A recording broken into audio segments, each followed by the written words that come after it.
What's funny is last year I was wearing this exact same shirt, but in green when I filmed this video, so welcome. Today I'm going to talk about the 35 books that I've read so far this year. As I'm filming, it's May 28th. I'm halfway through another one. By the end of this month, it could be 36 or 37. I don't know. I've been really on a roll with the reading now that school's out. But this is what I have so far. And as I was taking out all the physical books that I own that I've read so far this year, I was like, no wonder my TBR is over 50 books. Only half of the books that I've read so far this year are books that I actually own, because the others have been from the library or on my phone. So yeah, I'm currently working on my physical TBR. I want to get it down. Not because I think there's anything wrong with having 50 books that are unread, because my brain it won't allow it. Like, the idea of having 50 unread books is really getting at me. Like, I need to read all of them. And this only started because I started tracking how many books that I own that I read, and that was a bad decision, because now I know exactly which ones I haven't and how many. And so now I want to read all of them. So right now I'm kind of on a crackdown of like all these young adult books that I own that I never read. So I just read Legend by Marie Lu. Now I'm reading An Abundance of Catherines by John Green, like classic stuff. So yeah, let's just hop to it. I don't have to pull up my laptop anymore to track my reads, because, well, I still track them on there, but I have a reading journal in the back of my regular journal now, which has all the books that I read, so I can just look at the order from here. So yes, well, I guess it's actually not 17 out of 35 that I own, because at the start of this year I read the first 4 Harry Potter books for fun, and I do own those. They're just in the basement, they're not in my room, so that would bring the total up to 21 out of 35 that I read it physically, which is still not really that good considering, but I'm only even reading for my physical TBR for now. So yeah, so I actually started the year with Harry Potter and the Philosopher's Stone and Harry Potter and the Chamber of Secrets. Those books mean the world to me. I reread them on break as like a comfort thing, and it's literally the best ever. And same with Prisoner of Azkaban and Goblet of Fire. So let's just get those out of the way. They're the best, as much as we do not like J.K. Rowling around here. She really did a big one with those. They were really, really good. Oh, also, I have Taylor, Jurassic Park, and I have Curtis Connor, Goodfellow World Tour from his comedy show on there, in case you're wondering especially what this is. But yeah, so the first book that I owned that I read this year other than Harry Potter is The Name of the Wind by Patrick Rothfuss, and I actually started this in like December of last year, but it took me so long to read because it is literally 700 pages. I rated this 4 out of 5, and I did annotate in pencil and did tabs. I did 4 tab colors, although these 2 blues, like the light blue and the mid-tone blue, not the navy, the mid-tone and the light blue look so similar, so it's kind of hard to tell. But navy was for description, dark blue was for quotes, light blue was for character and dialogue, and yellow was for etc. And I did have a couple leftover tabs that I stuck in the front. So this book, I liked it. That's why I gave it 4 out of 5, but it was definitely not my favorite fantasy. I went into it thinking this was going to be like life-changing, amazing. I really liked the premise of how it is like a story being told by, I don't know how to pronounce the main character's name because it's Kvothe, in my head, I pronounced it as like a weird jumble, like Kavoth, but the K might be silent. So, I don't know. I liked the premise of the story, and I really, really liked the setting of like the magical university. I like stuff like that. Like, ugh, I really need to cut my bangs. I really like an academic setting, so I really liked that. I just felt that 4 stars is still a good rating, but the reason why I took points off is because I felt that it dragged a bit around the middle, and there was a lot of repetition, and I think my biggest issue with the main character is, I read this on a Goodreads review and then I couldn't unsee it when I was thinking about the book, that it kind of felt like a self-insert. Like the main character, he was just the best, and he was always like overcoming, and just like, I don't know, it did feel like a self-insert. Like it very much felt like written for male fantasy, but it was still good. And I know the series is incomplete, but I will be reading the second one because this was still pretty good, and I love me a mass market paperback. They actually have full-size paperbacks of these, but I chose the mass market because, first of all, it's cheaper, and second of all, I actually really like to read a mass market. Then for philosophy class, I read a little essay called A Defense for Abortion by Judith Jarvis Thompson. It was alright. It was fine. Then I read my first Vonnegut of the year. I read The Sirens of Titan, and I thought this was good. It wasn't my favorite. Again, I gave this 4 out of 5. This is one of his first books, and it's more supposed to be like science fiction. I think it's his only book that's really considered like science fiction. The rest of his are more just like fiction. I really liked it, but I felt like the message wasn't as clear, but maybe it's just because this was kind of more of a confusing plot compared to his other books that I have read. I would still recommend this. It just like personally wasn't my favorite story, but still 4 stars. Like I still had a really good time with it. Something about Kurt Vonnegut is there's just nobody else like him. He's so unique in his writing, his descriptions, his dialogue, like everything about him is just unique and so interesting to read. So if you've never read a Vonnegut, I would not start here. I would obviously definitely start with Slaughterhouse-Five just to get a taste of his writing. But he is just like, there's nobody else out there like him, so I still get the Vonnegut vibes from it, and it's just the best. Then my first deep dive into, or my first Sarah J. Maas of the year. I have read all 4 of these, and I did annotate all of them except Assassin's Blade. Also, why is Assassin's Blade that color? I don't actually know, because these 3 were all bought together, so yeah, I started with Throne of Glass. I did read Assassin's Blade 3rd because that seemed to be the most popular reading order, and I gave this 3.75 out of 5. I thought it was good. It wasn't anything spectacular, but I had a really fun time with just Selena. I had a really good time with her specifically because I felt that her and I were very similar. Like, I really relate to her.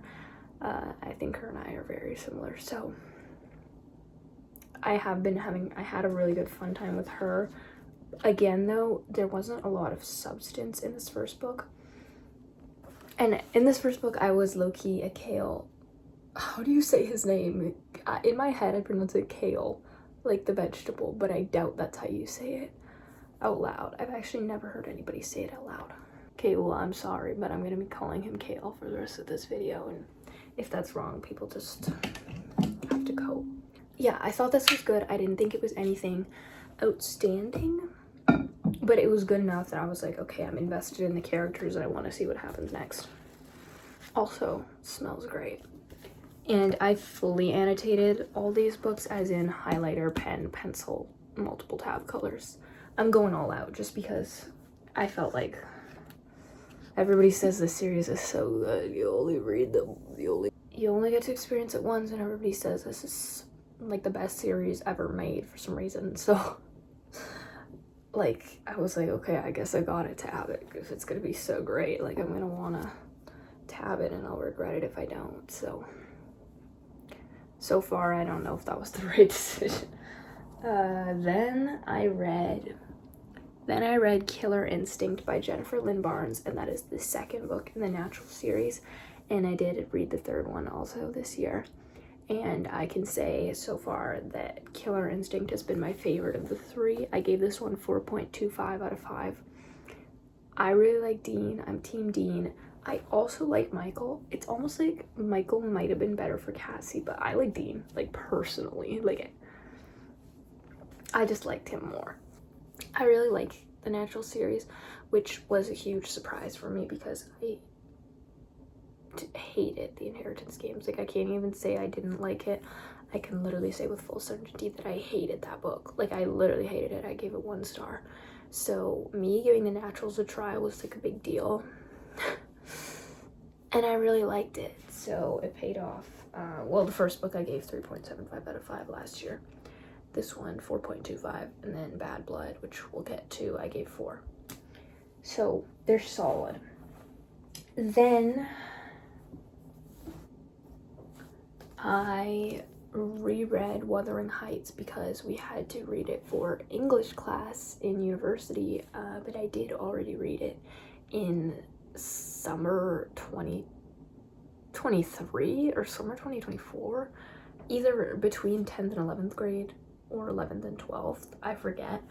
And I did not really like it the first time around. I gave it 2.5 out of 5, and this time around I gave it 3.5 out of 5.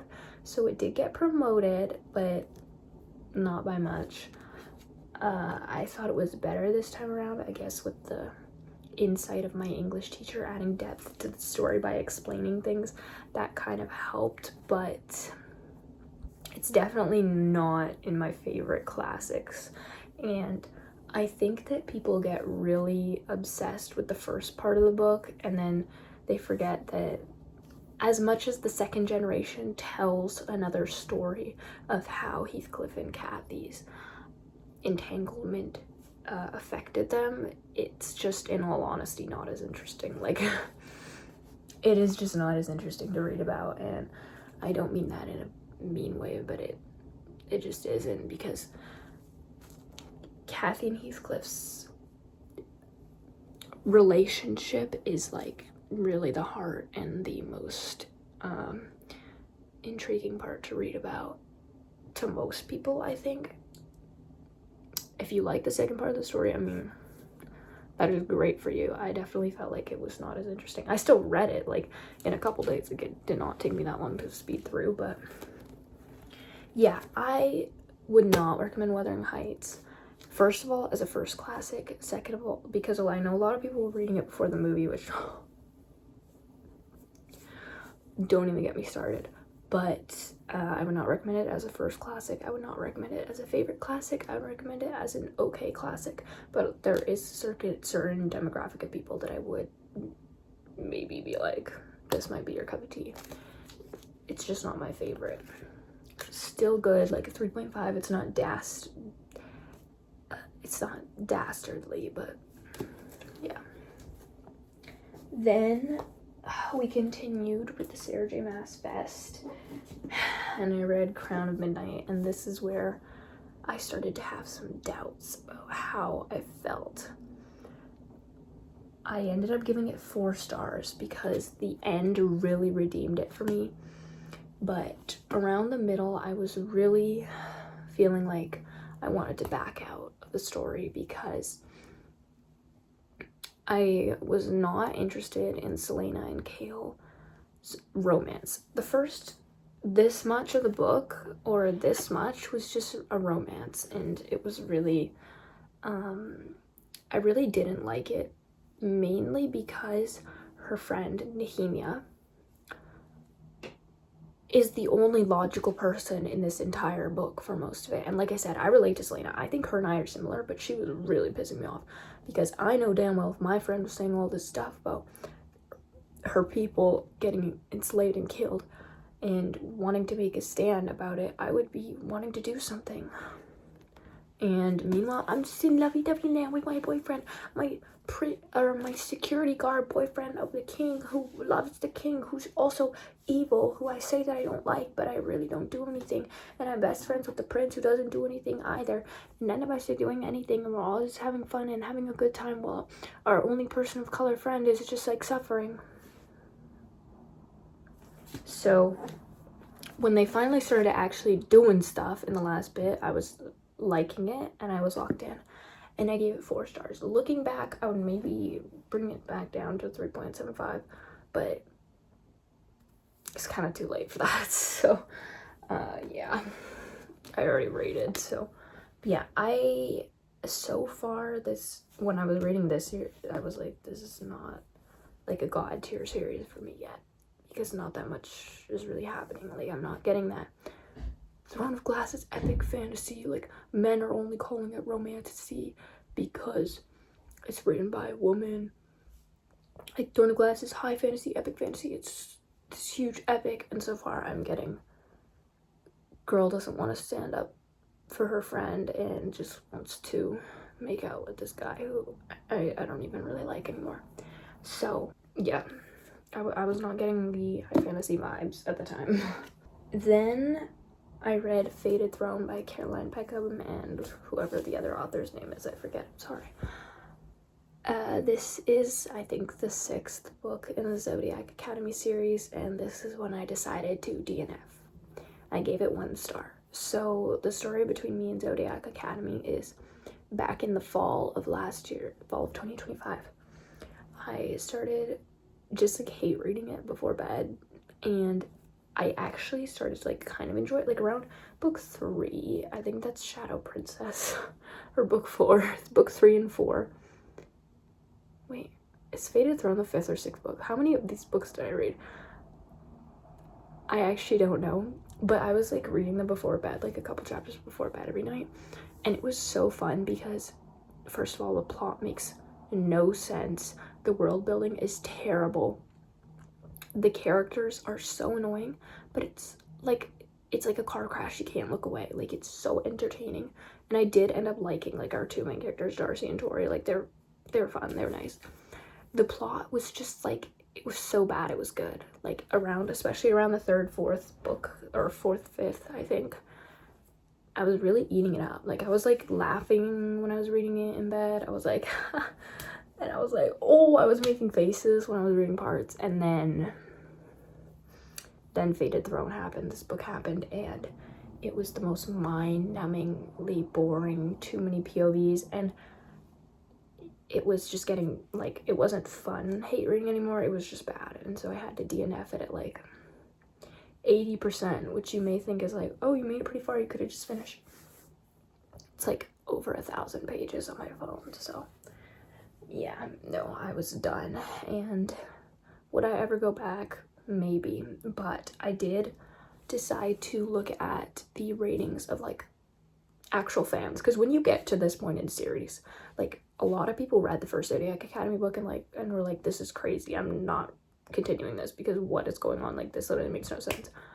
So like, they don't read the next ones. So like, all the people that read the next books are people who actually enjoy the series, right? But when you get to like book 8, like, the ratings aren't even that good because all the fans were saying that these books weren't even that good. So, and like, if the fans don't even like them, that means it's really bad. So I was like, okay, I'll just stop here. So I don't know if I would ever continue. If I would maybe just reread the first ones because they were so fun, but bad, but terrible, but fun. Then I was kind of in like a bit of a World War II thing. So I read Projekt 1065, 1065, I don't really know. I'll just say Projekt 1065 by Alan Gratz. Now, Alan Gratz we know as the king of like 6th grade war novels, and so this is one of them, and my brothers own like all his books. And so I was like, I am into World War II right now. I do not want to read a really big, long book. I just want a little bit of a taste. I also don't want to read something really gruesome. So this was really good. It's about a young boy who is a spy on the inside, like with the Germans. Like him and his parents are spies and they're Irish. And it, of course, is a feel-good story by the end because he ends up completing a mission and the Allies, the good guys, get good information about the Germans' new, I think it was aircraft and planes designs that they were making. So it was really good. I gave it 4 stars. It was fun. It was good. Enjoyed it. Alan Gratz is great. I read his books back in the day. Then I did Assassin's Blade. And I gave this a 3.5 out of 5. I know that's kind of low. I did think it was alright. I liked Sam, and I'm gonna say something and it's gonna sound kind of mean and it's gonna maybe hurt people's feelings. I think that all of the talk about the reading order for these books, in the grand scheme of this series, it is really not that serious. I'm sorry. I know that people argue because it is her backstory. You read it third because that's when she wants to reveal it to you, or you read it fourth because that's when she's ready to share her story with you.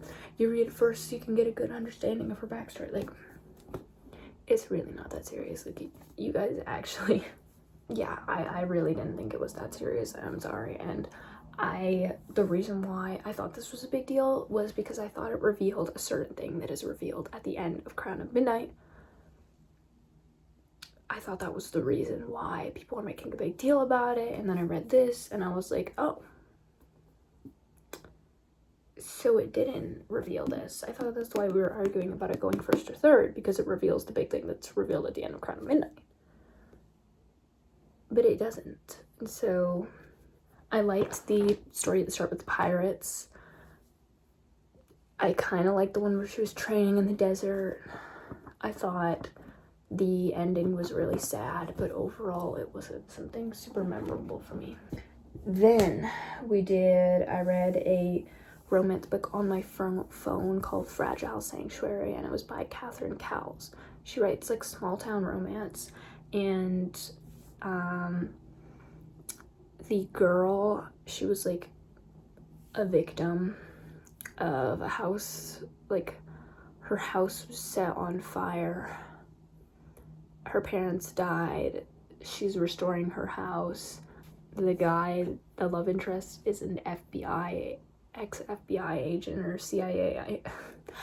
I don't know, but it was cute. I gave it 3.25 out of 5. Anyway, but the girl, she had like a stalker, and then the guy was like an FBI agent or whatever, and it was cute. I've never read anything like that before, but it was cute. And then I read, I think, my favorite book of the year, although it's kind of a tie with another book, and that is The Will of the Many by James Islington, and I do have it right here. Yes, this was my first like 5-star of the year that wasn't Harry Potter, because I gave all the Harry Potter books 5 stars. Duh. But this is the first like 5-star that I've never read before of the year. Oh no, somebody just came over and my dog's gonna bark for like 10 minutes. It is so good. It is Roman inspired and just incredible. The characters, the plot, the world, everything about it. If there's one book that you need to read from this video, it is The Will of the Many. This is one of my favorite books of all time, and I can't wait to read the sequel, but it's not out in paperback yet. And this one took 2 years to come out in paperback. They better not do that to me again. I should have just bought it in hardcover, because I waited so long for it to come out in paperback so I could buy it in paperback. And then now I immediately want to read the second book. I knew I was gonna like it, but I didn't know it was gonna be like top 5 favorite books ever. So it's kind of cooked. But whatever. It's just everything about it is so perfect. We follow this Telemus who is an orphan, kind of, because he has a tragic backstory, and then he is adopted by this rich guy who sends him to Catanan.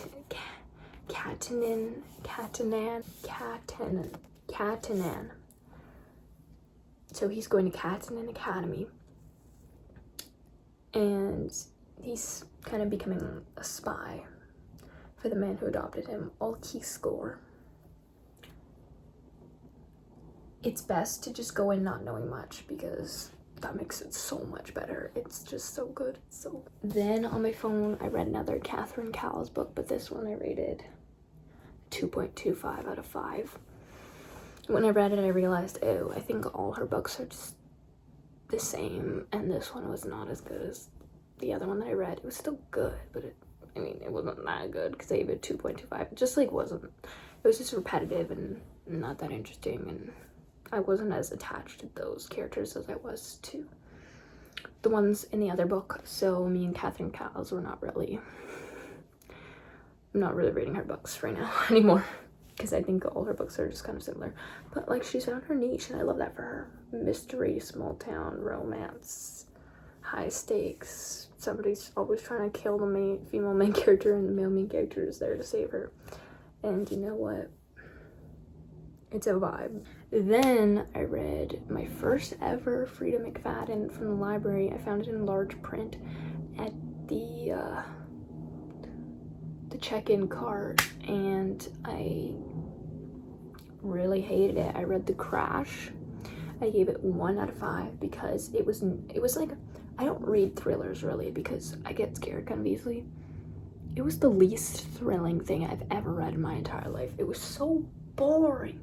I read it quick because it was short, and so it was boring, but it was quick.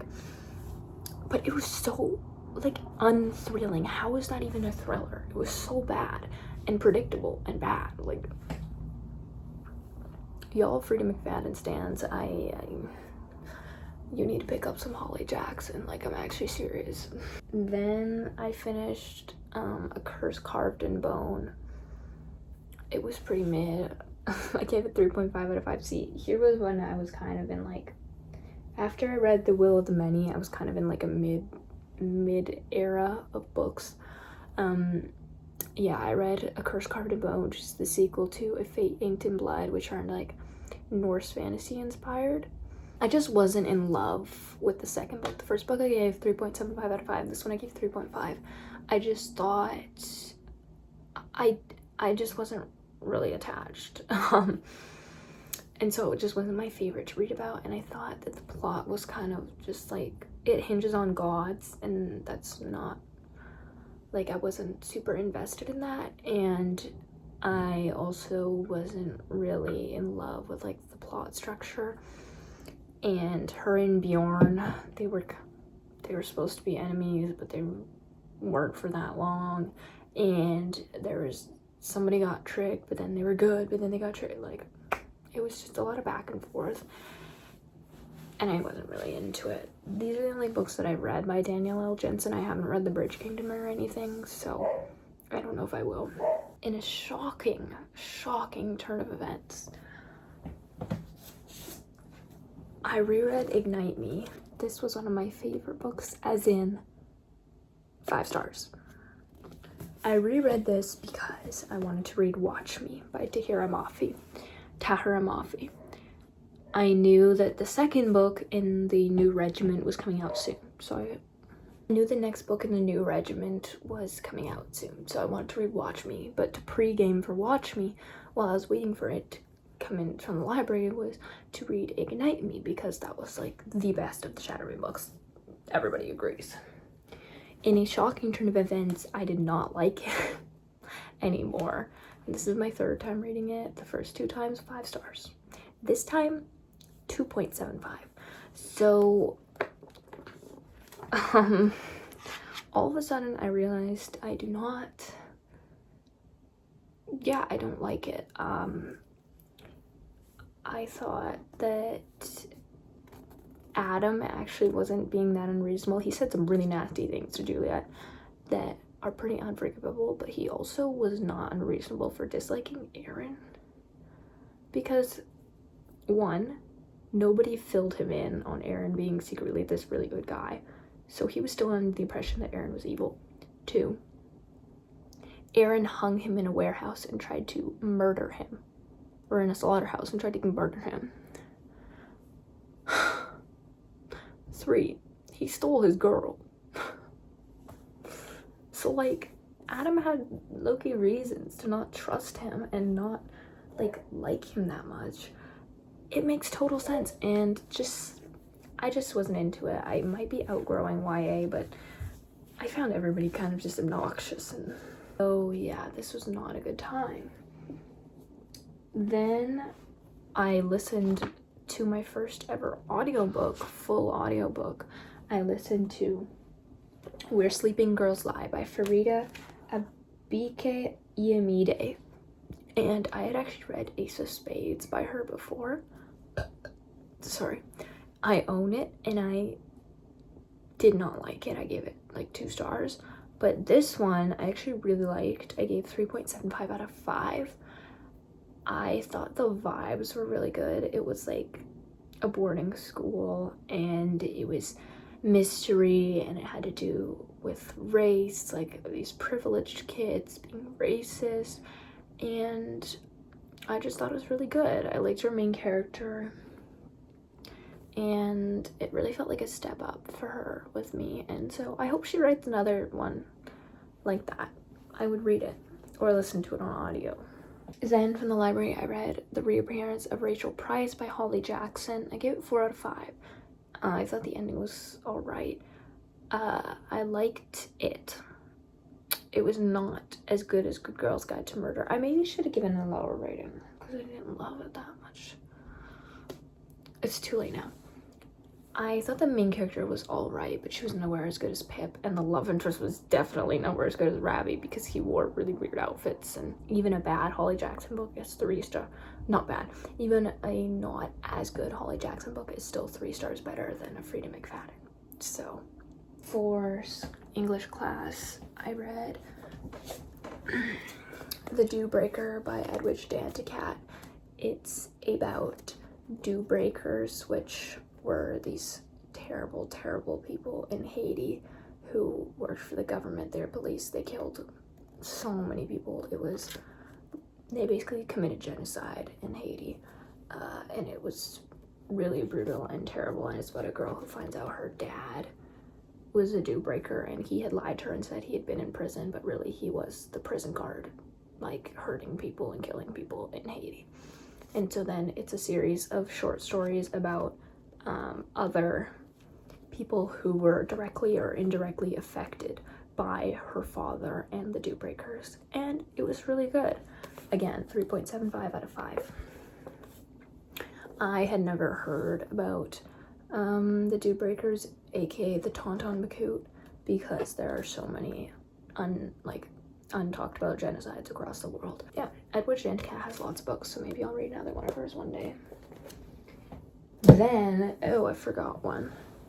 See, this is the type of stuff I do instead of reading my TBR.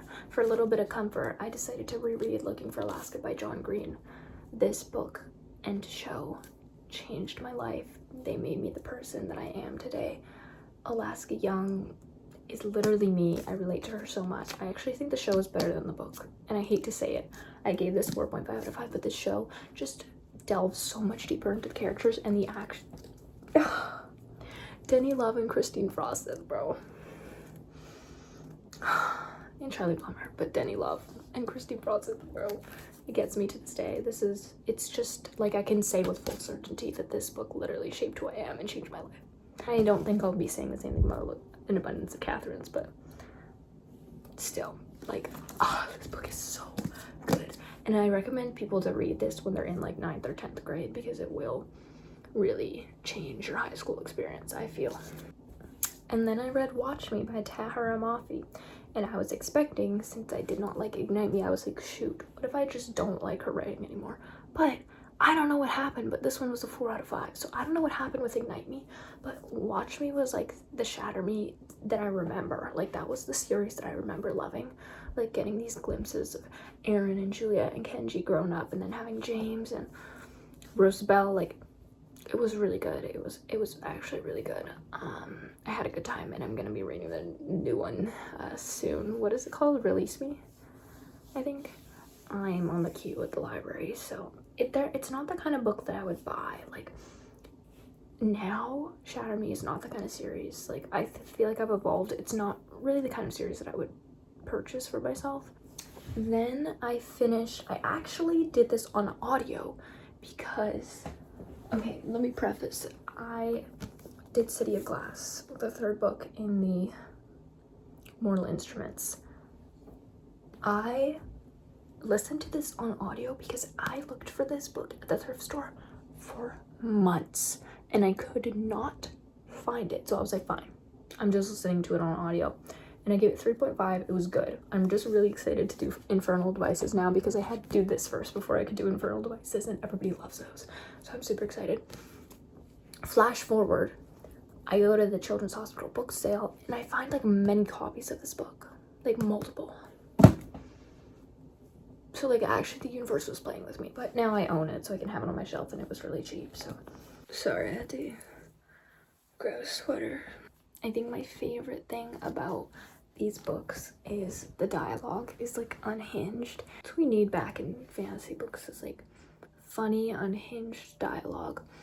Like I said in my review, you just never find lines like this. Some of the things they say in new dystopian fantasy books, like they just don't make them like this anymore. And so then from the library, I saw it on the shelf and I was like, oh, you know what, I'll just snatch it up because it's there and it's super hyped and I'd be interested in reading it, but I'm never gonna buy it. So I took out Quicksilver by Callie Hart, and this is a very hyped book talk book with Fae and Alchemy. That is literally the series name, Fae and Alchemy, and it was not good. It was a 1.5 out of 5. It was like really bad, like really bad. I haven't read a book talk book that bad in a while.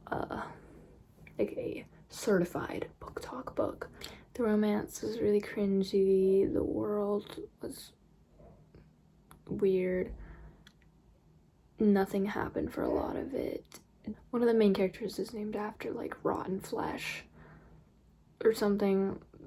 The love interest is named Kingfisher. But I'm gonna read the next one because like I'm intrigued.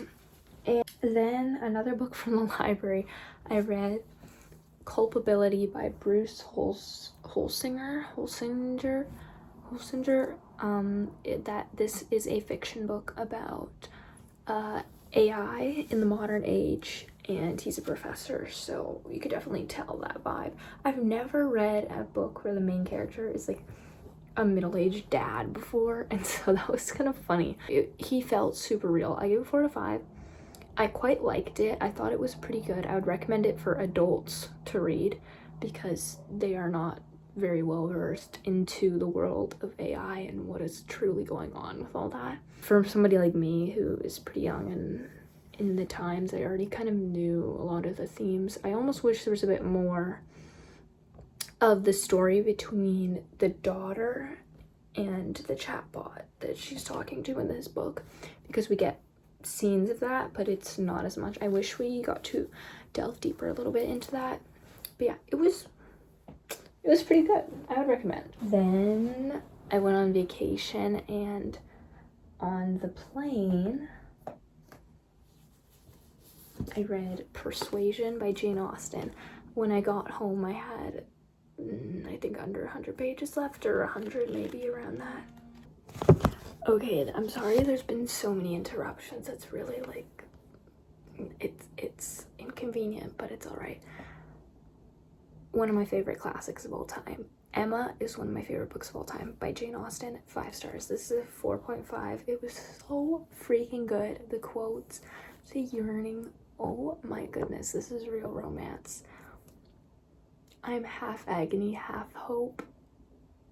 There could have been no two hearts so open, no taste so similar, no feelings so in unison, no countenances so beloved. Now they were as strangers, nay, worse than strangers, for they could never become acquainted. It was a perpetual estrangement. She's so dramatic. She's just like me for real. I did not love our female main character, Anne, as much as I loved Emma. Emma Woodhouse is the reason why I love Emma so much, because she's just so funny. This was still amazing and great and so good. Totally would recommend this to so many people.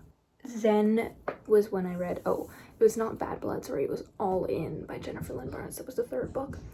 And I really liked it. It was not as good as Killer Instinct, but it was still pretty good. The reason why it was not as good is because I kind of predicted it a little bit. I kind of predicted the plot twist, so still, it was really good, and I'm really excited to see how the story wraps up, because the ending was crazy.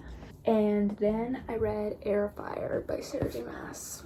And this book was kind of the make or break for me on whether or not I was gonna give up with the series. And around here, I did kind of want to give up. I don't know, maybe I should have given this 4.25. I should have given it a 4. I don't know.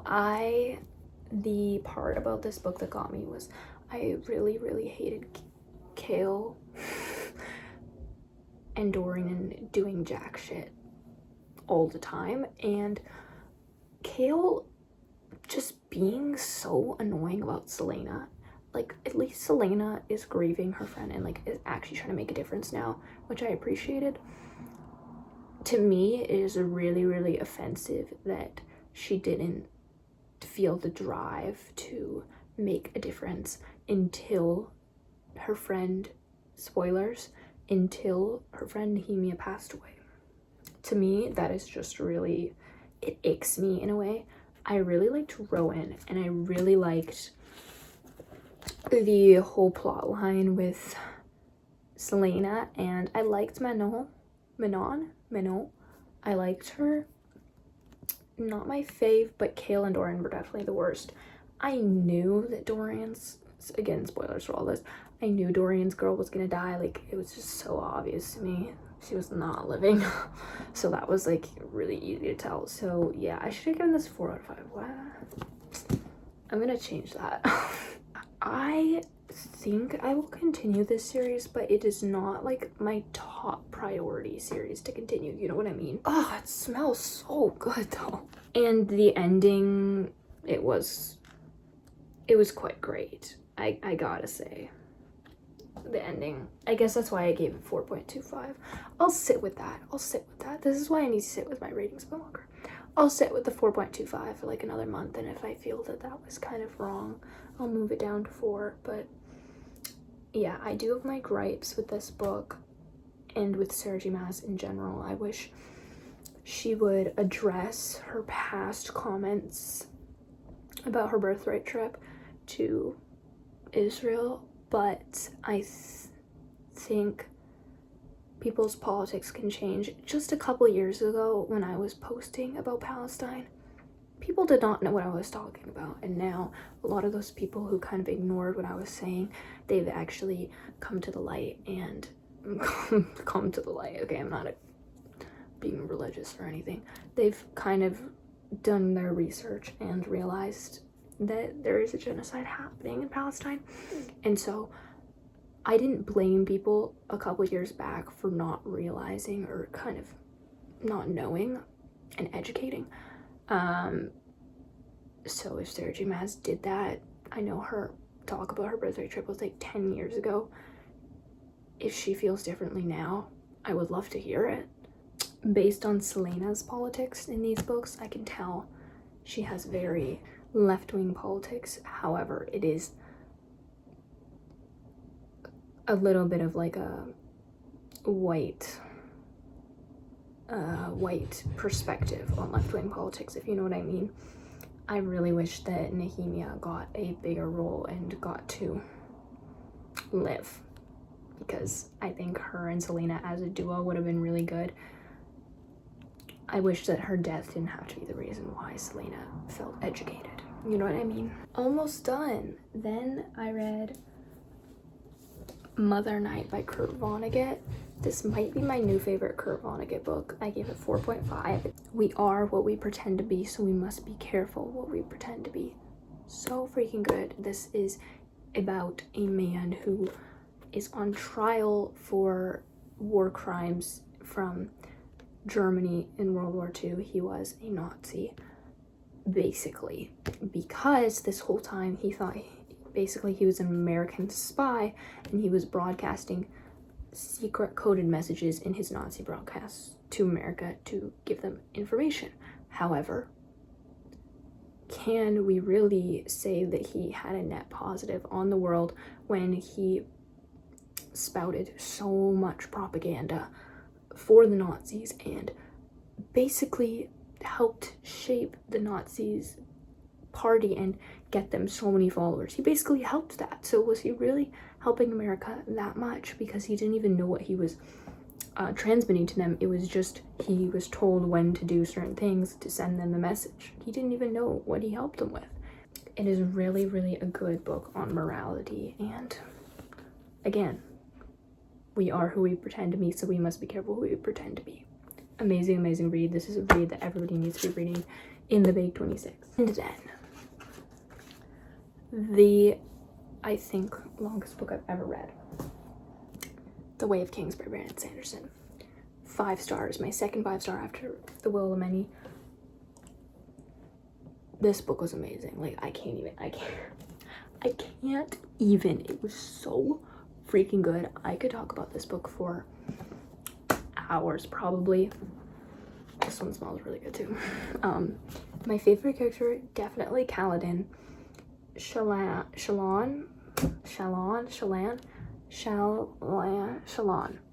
I liked her as a character to read about. I'm not sure how I feel about her as a person. That's just my opinion. I really liked reading about Dalinar and Adolin.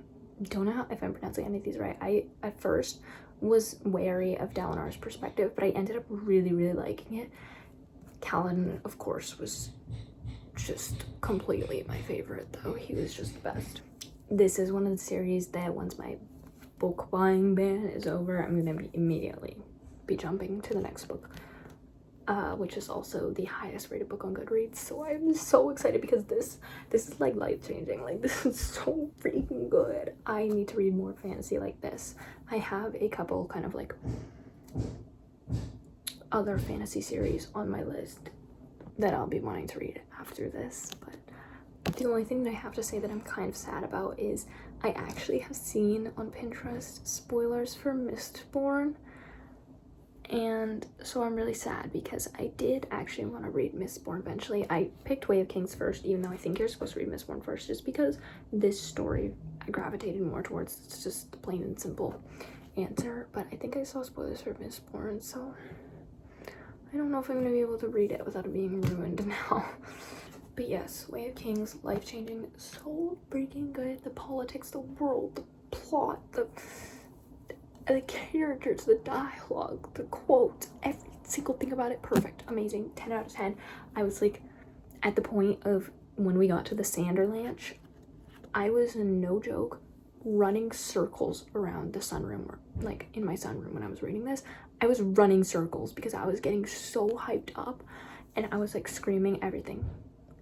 So we have 2 books left. Then this is me officially starting my TBR takedown, and I started with Dungeon Crawler Carl. This is one of the few books that I own that are newer. A lot of my TBR consist of old books, either as in young adult books from late middle school, early high school, or actual old books like classics. So I have very few like new releases or like newer from the past like 5 years that I own that I haven't read, but this is one of them, and I started off with this. My brother loves this book, and basically everything that we got in Dungeon Crawler Carl was exactly what I expected, and I had a great time. I gave this 4.25 out of 5. Yeah, now that I'm thinking about it, I definitely like this more than Heir of Fire. I really didn't think that through. I had a great time. I love Donut and I love Carl. Carl's a bit of a flawed person, albeit, but he's really fun to read about. And yeah, it was basically exactly what I expected. My brother talked about it a lot, and also I could just sense the vibe that it was gonna give me. It was a little bit more sexual, like innuendo, like than I expected. But other than that, like the humor and stuff, the crude humor was basically what I expected, and I had a really good time. I've never really read any sci-fi like this, and there's 8 books, and only 1 is out in paperback. They really want us to just waste all our money. The second one comes out in paperback in August, so I will probably be buying it. But yeah, this book smells great too.